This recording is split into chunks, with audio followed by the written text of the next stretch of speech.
சதகத்துல் ஃபித்ர் என்றால் என்ன? சதகத்துல் ஃபித்ர் என்பது பெருநாள் தொழுகைக்கு முன்பு கொடுக்க வேண்டிய தர்மமாகும்.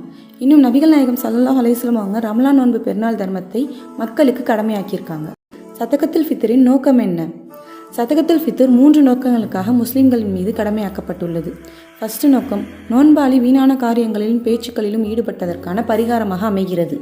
செகண்ட் ஒன், ஏழைகளும் பெருநாள் அன்று மகிழ்ச்சியுடன் கொண்டாட அவர்களுக்கும் உணவாக இருக்கும் என்று சதகத்துல் ஃபித்ரை நபி ஸல்லல்லாஹு அலைஹி வஸல்லம் கடமையாக்கியிருக்காங்க.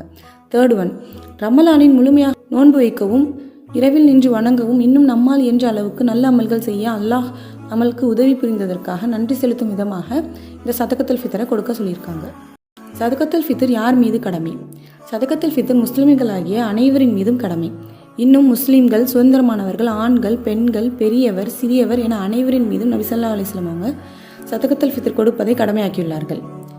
சதகத்துல் ஃபித்ராக நாம் எதை கொடுக்க வேண்டும்? சதகத்துல் ஃபித்ராக நாம் உணவுப் பொருட்களை கொடுக்க வேண்டும். இன்னும் நபிகள் நாயகம் ஸல்லல்லாஹு அலைஹி வஸல்லம் அவங்க சதகத்துல் ஃபித்ராக பேரித்தம்பலம், கோதுமை, திராட்சை கொடுத்துள்ளார்கள். சதகத்துல் ஃபித்ராக நாம் பணம் கொடுக்கலாமா? சதகத்துல் ஃபித்ராக நாம் பணம் கொடுக்கக்கூடாது. நபி ஸல்லல்லாஹு அலைஹி வஸல்லம் அவர்கள் உணவுப் பொருட்களை கடமையாக்கியுள்ளார்கள். சதகத்துல் ஃபித்ரை நாம் எவ்வளவு கொடுக்க வேண்டும்? சதகத்துல் ஃபித்ரை ஒரு சாவு கொடுக்க வேண்டும். ஒரு சாவு என்றால் 3 கிலோ.